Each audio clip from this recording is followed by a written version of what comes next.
கர்த்தராகிய இயேசு கிறிஸ்து நாமத்தினாலே உங்களை வாழ்த்துகிறேன். கர்த்தருக்கே மகிமையும் கனமும் உண்டாவதாக.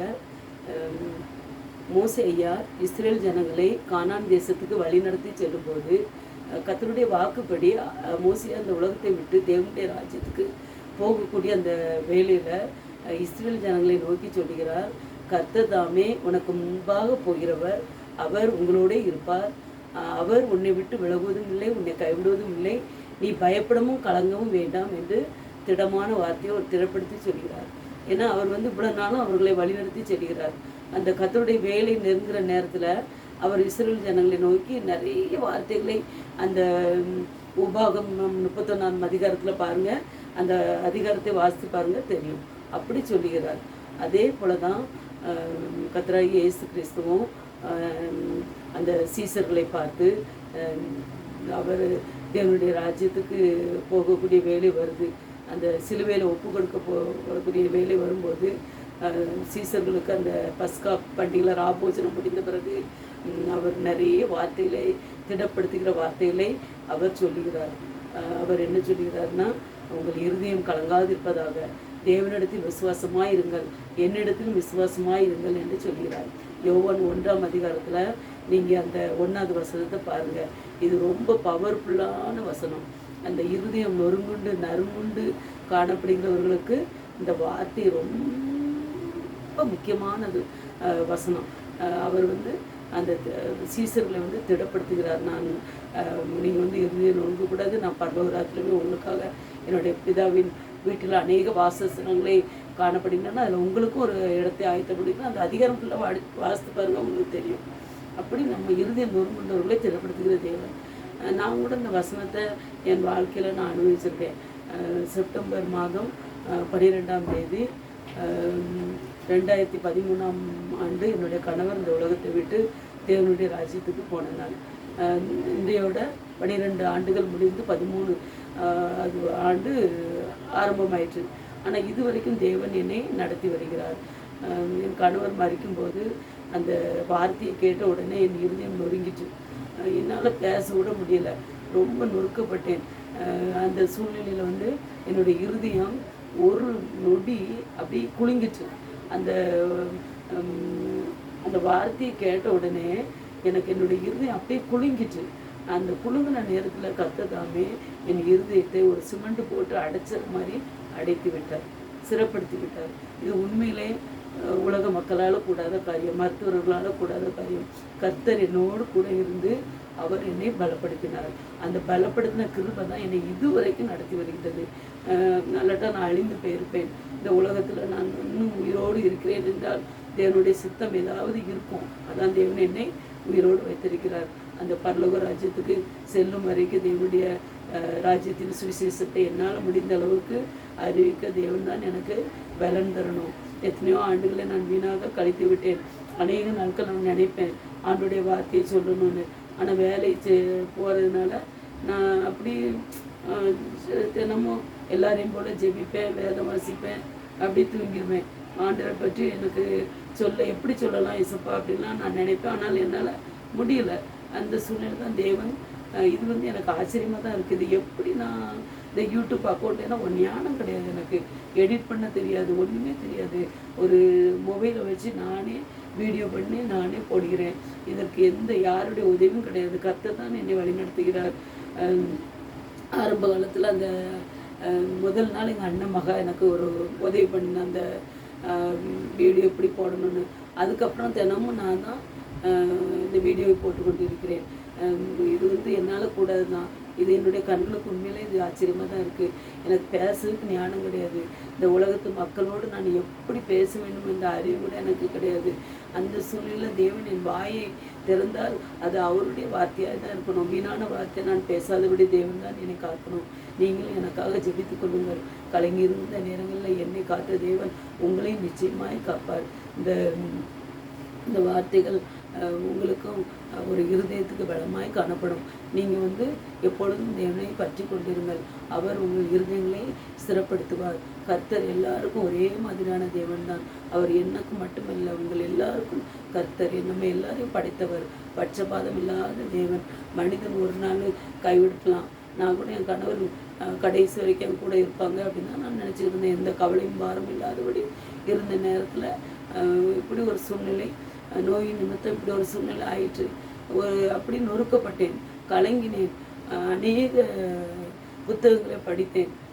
எனக்கு இந்த வேலை கிடைக்க வரைக்கும் அந்த 1 ஆண்டுகளாக நான் தினமும் ஒவ்வொரு புத்தகங்களாக படித்து, வேதத்தை படித்து என் இருதயத்தை தேவனிடத்தில் நம்ம கேள்வி கேட்கக்கூடாது.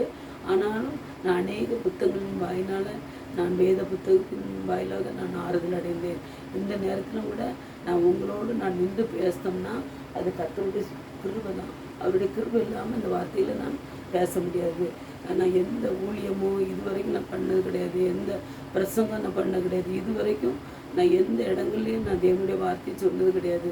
நான் உங்கள் மூலமாக நான் இந்த வார்த்தைகளை சொல்லுகிறேன். உங்களுக்கு என் மூலம் தேவன் பேசுகிற அந்த வார்த்தையை பிடித்திருந்தால் என்னுடைய சேனலுக்கு சப்ஸ்கிரைப் பண்ணுங்கள். அநேக பேர் நீங்கள் பார்த்து கொண்டிருக்கீங்க, ரொம்ப நன்றி. ஒன்றும் அறியாத ஞானமில்லாத என்னுடைய வார்த்தையை நீங்கள் கேட்குறீங்க. இது தேவன் தான் உங்களை அழைத்து இந்த வார்த்தையை கேட்க வைக்கிறார். இது நிச்சயம், இதை நான் அறிவேன். கர்த்தர் தாமே உங்களை ஆசீர்வதிப்பாராக.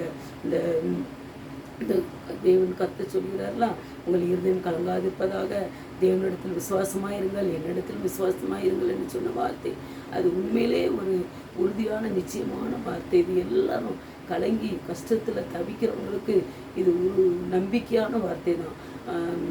அந்த சில பேர் குடும்பத்தாரால் கைவிடப்பட்டவங்க இருப்பாங்க, தொழில் நஷ்டம் இருக்கும், பிள்ளைங்களை படிக்க வச்சுருப்பாங்க, அந்த படிக்க வச்ச பிள்ளைகள் ஒழுங்காக படிக்காமல் இருக்கலாம், ஒருவேளை படித்து முடித்து பட்டம் பெற்றிருப்பாங்க, அவர்கள் நினைத்த வேலை கிடைக்காமல் இருக்கலாம், குடும்பத்தாரால் ஒதுக்கப்பட்டிருப்பாங்க, பணத்தெல்லாம் இழந்திருப்பாங்க. நான் நிறைய இடங்களில் கேள்விப்படுறேன், இந்த மொபைல் மூலமாக நிறைய கேம் விளாண்டு அநேக குடும்பங்கள் அதனால் லாஸ் ஆகி தற்கொலை கூட பண்ணி கொண்ட குடும்பங்கள் எத்தனையோ உண்டு. அப்படிப்பட்ட சூழ்நிலையில் அந்த வீட்டில் காணப்படுவங்க மனம் நொறுங்கி காணப்படுவாங்க. ஒருவேளை உங்களுடைய பிள்ளைகளோ கணவன்மாரோ அந்த மொபைல் மூலமாக அந்த ஷேர் மார்க்கெட்டோ அல்லது அந்த மற்ற கேம் விளையாண்டு அந்த பணத்தை இழந்து காணப்பட்ட அவர்களுக்காக நீங்கள் ஜெபிங்க. நானும் ஜெபிக்கிறேன். கர்த்தர் தாமே உங்களுடைய இருதயத்தை பலப்படுத்துவார். ஒருவேளை உங்கள் பிள்ளைகள் உங்கள் சொல்வார்த்தை கேட்காம இருந்தாலும் அது நிச்சயமாய் தேவன் மாற்றுவார்.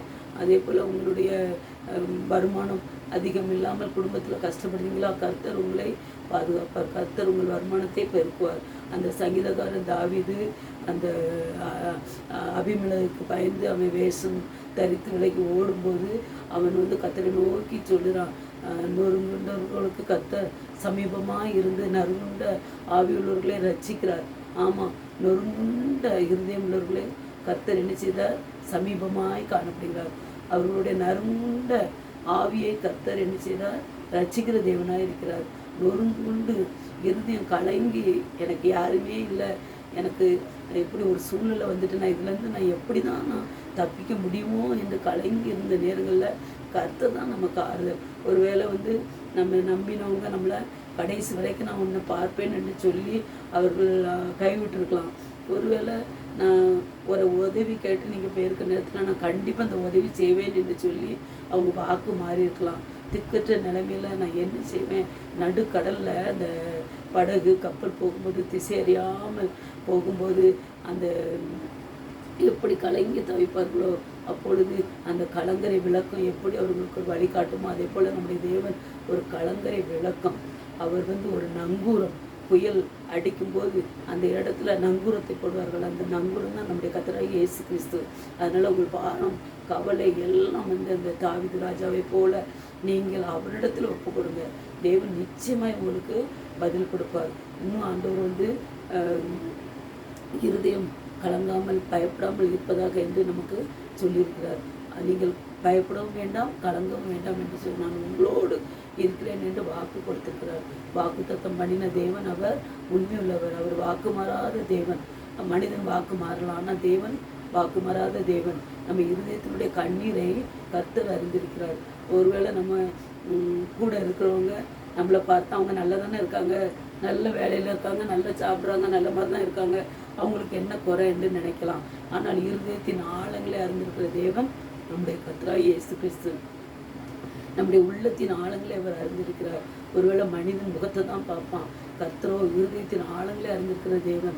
உங்கள் இருதயத்தின் ஆழங்களை அறிந்து உங்கள் தேவைகளை, விண்ணப்பங்களை நிச்சயமாய் தேவன் உங்களுக்கு நிறைவேற்றுவார். நம்ம கூட இப்போ வந்து அந்த ஏசாயா 49 ஏசாயா 49 அதிகாரம் 14, 15 வசனத்தை நான் வாசிக்கிறேன். சீயோனோ, கர்த்தர் என்னை கைவிட மாட்டார். சோஸ்திரம் மன்னிச்சுக்கோங்க, தவறுக்கு மன்னிங்க. ஏசாயா 49 அதிகாரம் 14 வசனம். சீயோனோ, கர்த்தர் என்னை கைவிட்டார், ஆண்டவர் என்னை மறந்தார் என்று சொல்லுகிறான். ஸ்திரீயானவள் தன் கற்பத்தின் பிள்ளைக்கு இறங்காமல் தன் பாலகனை மறப்பாளோ?